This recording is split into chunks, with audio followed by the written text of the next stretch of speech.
ডিব্ৰুগড়ত অগপৰ উজনি অসমৰ ভিত্তিক সতীৰ্থ সন্মিলন। উল্লেখযোগ্য যে উজনিৰ 9 জিলাৰ সভাপতি সম্পাদকৰ লগতে 9জনকৈ সদস্যৰ অংশগ্ৰহণ। উপস্থিত মন্ত্ৰী অতুল বৰা, মন্ত্ৰী কেশৱ মহন্ত, বিধায়ক পুনাকন বৰুৱা, ৰাজ্যসভাৰ সাংসদ বীৰেন্দ্ৰ প্ৰসাদ বৈশ্য, সাংসদ ফণীভূষণ চৌধুৰীৰ লগতে কেইবাগৰাকীও কেন্দ্ৰীয় নেতা। ডিব্ৰুগড় ডিষ্ট্ৰিক্ট লাইব্ৰেৰীত অসম গণ পৰিষদ দলৰ এখন সতীৰ্থ সন্মিলন চলি আছে আৰু এই সন্মিলনত অংশ লৈছে উজনি অসমৰ 9খন জিলাৰ সভাপতি সম্পাদক আৰু লগতে এই 9খন জিলাৰ অন্তৰ্গত 33টা বিধানসভা সমষ্টিৰ সভাপতি সম্পাদক আৰু বিভিন্ন দায়িত্বত থকা কৰ্মকৰ্তা আৰু আমাৰ দলৰ কেওটা ভাতৃভগ্নী সংগঠনৰ কৰ্মকৰ্তাই ঠিক কালিলৈ এখন ইয়াত সভা আছে। সভাখন চাবুৱা বিধানসভা সমষ্টিতে হ'ব। এখন সংকল্প সমাৰোহ নামেৰে নাম দিয়া হৈছে। সন্মুখত নিৰ্বাচন, বিধানসভা নিৰ্বাচন।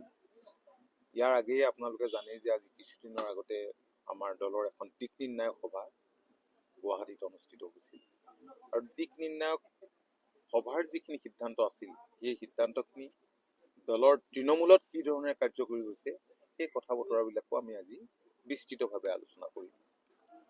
দলটোক শক্তিশালী কৰিবলৈ, জনসংযোগ বৃদ্ধি কৰিবলৈ আৰু আমি নতুন কি পদক্ষেপ ল'ব পাৰোঁ সেই সম্পৰ্কে আমি বিস্তৃত আলোচনা কৰিম। আৰু আমি দিক নিৰ্ণায়ক বৈঠকতে আমি সংকল্প লৈছিলোঁ যে আমাৰ য'ত শিপা আছে মানে য'ত আমাৰ দলৰ প্ৰাৰ্থী হৈ বিধানসভা নিৰ্বাচনত যিবোৰ সমষ্টিত জয়লাভ কৰিছে সেইবিলাকত আমি দলৰ সংগঠন শক্তিশালী কৰিবলৈ যত্ন কৰিম। তাৰ মানে এইটো নহয় যে আমি সকলো সমষ্টিতে প্ৰাৰ্থিত্ব দিম, কাৰণ আমি বৰ্তমান সময়তো মিত্ৰতাৰে চৰকাৰত আছো। গতিকে স্বাভাৱিকতে মিত্ৰ দলকো আমি সহায় কৰিব লাগিব আৰু আমাৰ নিজৰ প্ৰাৰ্থীও আমি জিকাব লাগিব। এই দুয়োটা দিশ বিবেচনা কৰি অনাগত দিনৰ বাবে প্ৰস্তুতি চলাবলৈকে আজিৰ এই সভাখন আলোচনা ইয়াত অনুষ্ঠিত কৰা হৈছে। দলৰ কৰ্মীসকলৰ কথাও শুনিম, আমাৰ যিখিনি ইনষ্ট্ৰাকশ্যন থাকিব সেইখিনিও আমি তেওঁলোকক দিম। আজি কিমান কেইখন জিলাৰ পৰা আহিছে? 9খন জিলা গোলাঘাট, যোৰহাট, মাজুলী, শিৱসাগৰ, চৰাইদেউ, ডিব্ৰুগড়, তিনিচুকীয়া, ধেমাজি, লখিমপুৰ। উজনি অসমৰ অতি গুৰুত্বপূৰ্ণ এখন সভা। নিতান্তই এখন গুৰুত্বপূৰ্ণ সভা, কাৰণ আপোনালোকে জানেই যে অসম গণ পৰিষদ দল বৰ্তমান সময়ত ভাৰতীয় জনতা পাৰ্টীৰ নেতৃত্বাধীন মিত্ৰজোঁট চৰকাৰ NDAৰ অংশীদাৰ হৈ আছে আৰু এই 32টা চিটৰ ভিতৰত আমাৰ 5জন বিধায়ক আছে। এগৰাকী শাৰীৰিকভাৱে অসুস্থ কাৰণে আহিব পৰা নাই, তেওঁৰ প্ৰতিনিধি আহিছে। বাকী আটাইকেইজন বিধায়ক উপস্থিত আছে আৰু দলৰ কাৰ্যকৰী সভাপতি ডাঙৰীয়া আছে, 2গৰাকী সাংসদো আহি আছে। আৰু উজনি অসমৰ 32টা চিটৰ ভিতৰত 5জন যিহেতু আপোনালোকৰ নিজৰ বিধায়ক আছে আৰু সেই চিট শ্বেয়াৰিঙৰ বিষয়টো অনুভৱ যিহেতু আমি এতিয়ালৈকে চিট শ্বেয়াৰিঙৰ বিষয়টো আমি আলোচনা কৰা নাই। প্ৰথম কথা যে আমাৰ দলৰ সংগঠন ক'ত আমাৰ শক্তিশালী হৈ আছে, ক'ত প্ৰাৰ্থিত্ব দিলে আমি জয়লাভ কৰিম, সেই দিশটোৱেই বিশেষভাৱে বিবেচিত হ'ব আৰু ইয়াৰ কাৰণে আমি ছাৰ্ভে কৰোঁ আৰু আমি ব্যৱস্থা ইতিমধ্যে কৰিছোঁ।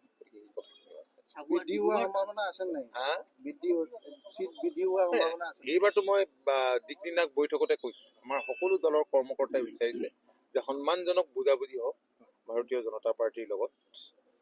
মিত্ৰতাতো সমৰ্থনটো আছেই আৰু সেইকাৰণে ফুলৰ পৰাটো আমি ধাৰাবাহিকভাৱে আছোঁই। মাজতে অলপ ব্ৰেক হৈছিলে তেতিয়াও ইছ্যুটোৰ সময়ত, কিন্তু তাৰ আগতো আপোনালোকে জানে যে অসম গণ পৰিষদ দল যেতিয়া ক্ষমতাত আছিল, 96 চনত ক্ষমতাত আহি যেতিয়া 5 বছৰীয়া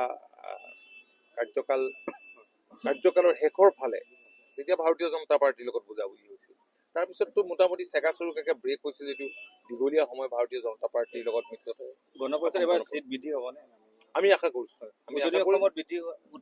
আমি আশা কৰিম। গতিকে নিৰ্দিষ্ট চিটৰ সম্পৰ্কত আজিৰ দিনটোত মই নকওঁ, যিহেতু কোৱাটো উচিত কথা নহয়। গতিকে ডেফিনেটলি আমি মিত্ৰতাটো থাকিব। ডিব্ৰুগড়ত বৃদ্ধি হ'ব পাৰে নেকি জিলাত? চাওঁ এতিয়া নিৰ্দিষ্টকৈ আমি কোৱা এটা সেইকাৰণে সেই গোটেই কথাখিনিকে আলোচনা কৰিবলৈতো আজি আমি আগন্তুক বিধানসভা নিৰ্বাচনক লক্ষ্য কৰি উজনি অসমত সাংগঠনিক ভেটি শক্তিশালী কৰাত নামি পৰিছে অসম গণ পৰিষদ। এই উদ্দেশ্য আগত ৰাখি উজনি অসমৰ 9খন জিলাৰ অন্তৰ্গত মুঠ 33টা বিধানসভা সমষ্টিৰ দলীয় বিষয়ববীয়াসকলক লৈ এখন গুৰুত্বপূৰ্ণ পৰ্যালোচনা সভা অনুষ্ঠিত হৈ যায়। আজি ডিব্ৰুগড় জিলা পুথিভঁৰাল প্ৰেক্ষাগৃহত অসম গণ পৰিষদ দলৰ কেন্দ্ৰীয় নেতৃত্বৰ উপস্থিতিত উজনি অসমৰ 9খন জিলাৰ মুঠ 33টা বিধানসভা সমষ্টিৰ অসম গণ পৰিষদ দলৰ বিষয়ববীয়া কৰ্মকৰ্তাক লৈ এখন গুৰুত্বপূৰ্ণ সভা অনুষ্ঠিত হৈছে। এই সভাখনে আগন্তুক দিনত এই আহি থকা বিধানসভা নিৰ্বাচনত এটা গুৰুত্বপূৰ্ণ ভূমিকা পালন কৰিব। অসম গণ পৰিষদ দলৰ শিপা থকা মাননীয় সভাপতিয়ে কৈছে যে অসম গণ পৰিষদৰ শিপা থকা যিবিলাক সমষ্টি তাত আমাৰ সাংগঠনিক তৎপৰতা বৃদ্ধি কৰিবৰ কাৰণে দল সিদ্ধান্ত গ্ৰহণ কৰিছে। আৰু একে সময়তে অহা কালিলৈ চাবুৱাত লাহোৱাল বিধানসভা সমষ্টিৰ ভিত্তিত চাবুৱাৰ দিনজয়ী চাহ বাগিচা পকালাইন খেলপথাৰত এখন বিশাল সংকল্প সমাৱেশৰ আয়োজন কৰা হৈছে। আমি অসম গণ পৰিষদ দলে সিদ্ধান্ত হৈছে যে ৰাজ্যখনৰ যি সমষ্টিত অসম গণ পৰিষদ দলে শিপা মজবুত আছে, য'ত প্ৰতিদ্বন্দ্বিতা কৰাৰ সম্ভাৱনা আছে, য'ত দলৰ সংগঠন মজবুত হৈ আছে, সেই সমষ্টিবিলাকত দলে ধাৰাবাহিকভাৱে সংকল্প সমাৱেশ অনুষ্ঠিত কৰিব। অহা কাইলৈ চাবুৱাত সেইখন শুভাৰম্ভণি হ'ব। গতিকে সেই সমাৱেশৰ কাৰণে আমাৰ দলৰ কেন্দ্ৰীয় নেতৃত্ব ইয়াত উপস্থিত হৈছে। নিশ্চিতভাৱে বৃদ্ধি হ'ব। আজি দলৰ 33টা বিধানসভা সমষ্টি দলৰ বিষয়ববীয়াসকল ইয়াত আলোচনাত বহিছে। যোৱা দিনকেইটাত ভাৰতীয় জনতা পাৰ্টীৰ লগত আমাৰ মিত্ৰজোঁটৰ চৰকাৰ চলি আছে। সেই মিত্ৰতা থাকিলেও আমাৰ মাজত কিছু তিক্ততাও আছে। তৃণমূল পৰ্যায়ত আমাৰ দলৰ কৰ্মীসকলে যোৱা সময়ছোৱাত অৱহেলিত হোৱা অনুভৱ কৰে।